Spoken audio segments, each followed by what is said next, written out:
अस्सलाम वालेकुम स्टूडेंट्स। आज हम शुरू करने लगे हैं क्लास 10 मैथमेटिक्स एक्सरसाइज 3.3। एक्सरसाइज को शुरू करने से पहले ये टॉपिक हमारे लिए जानना और समझना बहुत ज़रूरी है। ये मोस्ट इम्पोर्टेंट एक्सरसाइज है आपके शॉर्ट क्वेश्चन के लिए और MCQs के लिए भी। छोटी सी एक्सरसाइज है, इंशाल्लाह समझने की पूरी कोशिश करते हैं। थर्ड प्रोपोर्शनल ये होता है if three quantities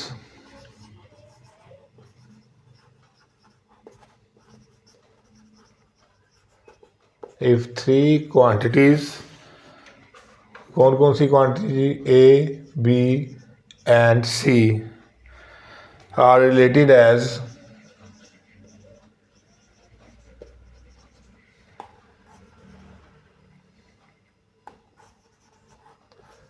A ratio B proportional B ratio C, then C is called third proportional. अगर हमें तीन क्वांटिटी इस तरह दी हों तो वो C जो है वो थर्ड प्रोपोर्शनल होगा। इट मीन्स कि इन सवालात को हल करने के लिए हमें दो क्वांटिटीज़ दी होंगी, A और B दी होगी। B को हम रिपीट करेंगे और C हमने थर्ड प्रोपोर्शनल लेट किया होगा, वो हम XYZ जो भी लेट कर लेंगे तो वो होगा थर्ड प्रोपोर्शनल। अगर हम इसको हल करते हैं तो हमें मालूम है product of extremes is equal to product of means. देखिए, product of means is equal to product of extremes. Product of means क्या है? B इंटू बी, और product of extremes A into C, यानी कि B square is equal to AC आ जाएगा।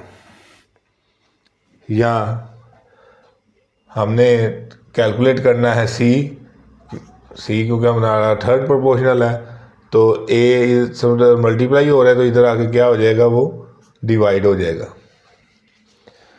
तो इस तरह हमारा कैलकुलेट हो सकता है थर्ड प्रोपोर्शनल। अब हम सीखते हैं फोर्थ प्रोपोर्शनल, जिसमें फोर्थ प्रोपोर्शनल इफ सेम वैसे ही if four quantities A B C D are related as A ratio B proportional C ratio D, then this one D is called fourth proportional. यानी कि इसमें हमें तीन quantities given होंगी तो हमें वो कहेगा फोर्थ प्रोपोर्शनल बताएगा, और फोर्थ प्रोपोर्शनल को हम लेट कर लेंगे, ठीक है ना। तो product of extreme is equal to product of means, तो उस हवाले से D हमारा आ जाएगा। ये A इधर मल्टीप्लाई हो रहा है, उधर जाके ये डिवाइड हो जाएगा।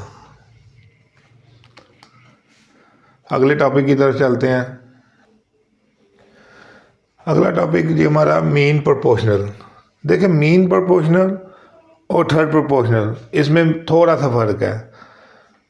थर्ड प्रोपोर्शनल में जब फाइंड करना था हमें दो वैल्यूज़ दी होंगी, मीन प्रोपोर्शनल फाइंड करना है फिर भी हमें दो वैल्यूज़ दी होंगी। जो हम लेट करेंगे वो हम इधर रिपीट करेंगे सेंटर में मीन वैल्यूज़ में, that is called mean proportional. देखें, A ratio B proportional B ratio C, तो B स्क्वायर जो आएगा ना वो इज इक्वल टू AC आ जाएगा। देखिए, मीन का प्रोडक्ट और एक्सट्रीम का प्रोडक्ट। थर्ड प्रोपोर्शनल में हमने C लेट किया होता था और हम सेंटर वाली जो दूसरी वैल्यू होती थी उसको रिपीट करते थे, लेकिन मीन प्रोपोर्शनल में जो हमने लेट किया होगा वो हम रिपीट करेंगे। लेट फॉर एग्जांपल हमने X किया हुआ है, हमारे पास उसने दो वैल्यूज़ दी हैं 3 और 12, वो कह रहे इसका मीन प्रोपोर्शनल फाइंड करें। तो हम क्या करेंगे, let mean proportional be X, then 3 ratio X proportional X ratio 12, ये हो गया mean proportional.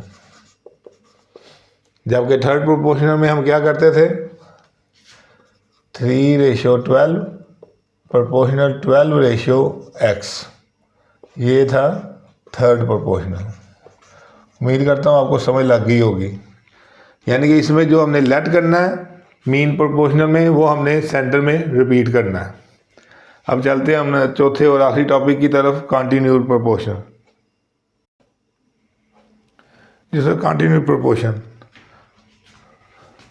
if three quantities A, B and C are related as A ratio B proportional B ratio C, where A is first, B is mean and C is third proportional, then A, B and C are in continued proportional। और ये product of extremes is equal to product of means, तो इसका भी वही mean वाला ही formula आएगा। लेकिन एक मामूली सा फ़र्क जो है, सबसे पहला फ़र्क ये है कि जो मीन प्रोपोर्शन था उसमें हमें वैल्यूज़ दी होती हैं 2, जो हम लेट करते हैं वो हम रिपीट करते हैं।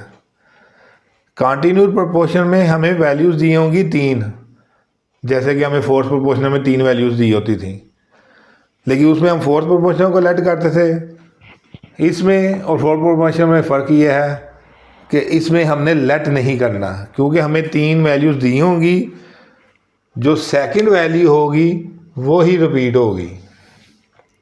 फॉर एग्ज़ाम्पल,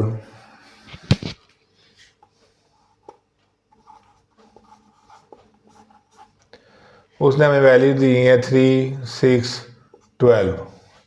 वो कहता है कॉन्टिन्यूड प्रोपोर्शन फाइंड करो। हम क्या करेंगे, 3 हमें मालूम है ये रिपीट करनी है हमने, क्योंकि इधर हमने लेट कुछ नहीं करना।